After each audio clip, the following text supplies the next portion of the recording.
vamos falar de história da língua portuguesa? Sejam muito bem-vindos a mais um vídeo e a mais um conteúdo sobre gramática. Hoje vamos falar especificamente da nossa história da língua portuguesa. A gente já falou aqui de alguns fundamentos, a gente já falou de norma padrão, variação linguística, o que é linguagem, língua, mas hoje a gente vai entender de onde saiu o português, o que faz o português ter esse nome, de onde ele se originou e que outras línguas influenciaram na sua composição. Por muito tempo, na Europa, uma região bem afastada chamada de Península Ibérica, existiam 4 países: Espanha, Portugal, Andorra e Gibraltar. A gente não pode realmente chamar de país, porque no conceito não existia de fato essa questão de país, mas eram 4 territórios que existiam na época e que a gente vai ter a presença de um povo que, ao pé da letra, chamado pelos próprios romanos, um povo muito inculto. É um pessoal muito afastado da Europa e que teve muita influência de outros 2 povos, que eram os íberos e os celtas. Então a gente tinha essa junção desses 2 povos que estavam por lá na Península Ibérica. Então como tinha essa questão do afastamento dos outros países, como a questão da França, da Itália, na época não se misturou muito. Então a gente tem essa questão de que a gente tem esse povo celtíbero nessa região da Península Ibérica. Os fenícios e os gregos até chegaram a passar por lá. Os romanos dominaram a Península Ibérica, mas não aconteceu muita coisa depois disso. Os romanos, que viviam principalmente na região do Lácio, que aí vai dar o nome também para a língua latina, que é de latim, vai ter como uma das dominações do seu império fazer com que todos os povos falassem a mesma língua. Claro que você já viu, né? Se você tenta fazer com que todo mundo fale a mesma língua, a dificuldade vai ser imensa de você conseguir fazer com que todos falem a mesma coisa. Por conta do afastamento, também tem a questão da região cultural, de uma história. Então isso vai acontecer com que, na verdade, o latim não se coloca como a língua principal sendo falada. É uma língua muito complicada, é uma língua com várias regras, tem também a questão de conjugação, de declinação. Então vai acontecer de que o latim que vai se popularizar é o latim sendo utilizado dos soldados, que são as pessoas que estão mais no convívio com os outros cidadãos. E isso que também vai se inserir na língua portuguesa, de que não é o latim que a gente tem como um latim sendo colocado como gramática, mas um latim vulgar e coloquial. E nisso surge uma outra invasão, que são dos povos bárbaros. Para a gente poder entender melhor o que é um povo bárbaro, é nada mais nada menos do que uma pessoa que não fala latim. Então a gente tem, inclusive, na nossa língua, o fenômeno de vício de linguagem chamado barbarismo, que é o uso inadequado de algumas particularidades da língua portuguesa. Eles vão dominar esse território, esse império romano que ele está muito grande, muito mal organizado e muito mal administrado, e fazendo com que a queda de Roma caísse, e isso também tirasse o império romano de que vai ter na Península Ibérica e de sua importância. E é no ano de 711 que a gente vai ter uma outra invasão, dessa vez feita pelos mouros, que é um antigo povo que vivia na Mauritânia, que é o norte da África, e que, apesar de ainda existirem pessoas que estavam da cultura da Espanha e de Portugal, por mais de 700 anos os portugueses e os espanhóis tentaram lutar para reaver esse povo, mas por muito tempo os mouros ficaram e dominaram essa região. E o processo foi tão demorado que Afonso IV, que era o rei das Espanhas, que eram os domínios de Leão, Castela e Aragão, demorou muito tempo para poder conseguir expulsar todos os mouros. Tanto é que a expulsão completa ela se finaliza em 1492, 8 anos antes de se conhecer e de achar o Brasil. Mas um pouquinho antes, em 1143, uma das pessoas que foi socorrer o Afonso IV era o Henrique de Borgonha, que em suas lutas que ele travou para poder fazer a expulsão, ele recebeu o Condado Portucalense. E é por isso que, estranhamente, na Península Ibérica a gente tem aquele pequeno recorte que é de Portugal e Espanha. E aí, dando origem ao início do que poderia ser chamado do país português. E uma língua que já era bem modificada, porque já tinha uma influência não só dos povos celtas, mas dos antigos povos íberos, vai receber também a influência do povo mouro, mas também de novas palavras, porque a gente vai ter uma língua que ela é falada no popularesco, mas com muitos empréstimos linguísticos. Então não é só o português brasileiro que a gente tem como uma língua que recebe várias outras influências de outras palavras. No português a gente tem muita influência de inglês, espanhol e italiano atualmente, mas o português lá em Portugal já nasceu com muitas influências também de outras línguas.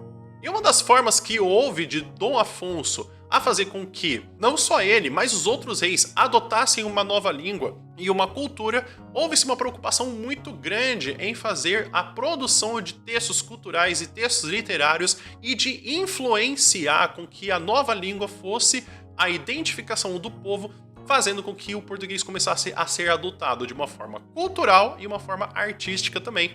E essa língua era a língua que o povo falava, que era o português. Só que aí que tá o problema. Uma coisa é você falar uma língua, outra coisa é você escrever a língua. E aí que tá. Mesmo a gente tendo essa influência, essa intenção de se querer, a gente vai encontrar em muitos textos, principalmente do trovadorismo, quando você for estudar na parte de literatura, uma tendência do próprio escritor escrever a mesma palavra 3 vezes diferentes na mesma página ou no mesmo parágrafo. Isso é uma confusão gerada tão grande, uma confusão tão grande de que não há uma organização da língua, que surge a necessidade de se criar uma gramática da língua portuguesa. Para vocês terem uma noção, a gramática ela vai nascer em 1536 e ela tem uma escrita que, se hoje a gente fosse ver, a gente não falaria que é português, chamada de gramática da linguagem portuguesa, que ela vem com a sua intenção de padronizar o português e também com várias regras que a gente vai ver que se assemelham bastante com as gramáticas que existiam do latim. Mas como Portugal, por um momento, se tornou a maior potência mundial, ditando regras, sendo uma influência não só nas grandes navegações, mas também depois no período do neocolonialismo, a gente vai ter também a influência de Portugal em outros países, fazendo com que a língua se espalhasse e fazendo com que não só o vocabulário, mas também a questão da cultura, a questão da estrutura da língua, da pronúncia, se amplificasse. Então a gente tem uma tentativa de centrar a língua, né, com a gramática, mas ela vai se espalhando e ganhando outras dimensões. Os países que oficialmente falam português são Portugal, Brasil, Angola, Moçambique, Cabo Verde, Guiné-Bissau, São Tomé Príncipe e Timor-Leste. Porém, nós temos também outras regiões que falam, que são algumas regiões da Ásia, que são chamadas de Macau, Goa, Damão e Malaca. É uma língua tão grande que cerca de 250 milhões de pessoas no mundo falam a nossa língua. É a 5ª língua mais falada do mundo, a 3ª do Ocidente e a 1ª do Hemisfério Sul. E apesar da gente ter essa variação de português, não é impossível que a gente não consiga entender outras pessoas que falam outros idiomas. Nós temos línguas que são neolatinas, que se originam do latim, que vão ser também línguas bem parecidas, como é o caso do francês, do espanhol, do italiano. Porém, uma das maiores tristezas que a gente tem com as grandes navegações é uma tentativa de colonização em massa e de eliminação de qualquer outra cultura. Então o português, quando ele chegou aqui, ele veio com uma intenção de acabar com a cultura indígena e fazer com que a comunicação se tornasse impossível. Se a gente fosse analisar por um outro quadro, seria bem possível que o Brasil pudesse ser um país bilíngue, ou até se não, com muitas outras línguas, porque apesar de a gente achar que apenas existe o Tupi-Guarani, existem várias outras línguas também indígenas, mas o sistema que houve de colonização aqui no Brasil, ele foi muito sistemático, fazendo com que se eliminassem as outras línguas e tornassem o português como língua obrigatória e a única sendo falada, com até mesmo a eliminação de povos que falassem outras línguas, ou até se ouvissem as pessoas falando outra língua. Não só com os indígenas, mas também com os povos africanos que vieram para o Brasil também. Ainda assim, existem algumas expressões no nosso cotidiano que vão mostrar que as línguas indígenas ainda estão presentes no português e também as palavras que têm origem africanas aparecem também no português. Mesmo que a gente teve todo esse passado que tentou eliminar essas palavras, ainda existem sim, e que dificilmente a gente ou reconhece ou valoriza. Então é isso, pessoal. Espero que vocês tenham entendido. Essa é um pouquinho de uma que a gente poderia entender da história da língua portuguesa.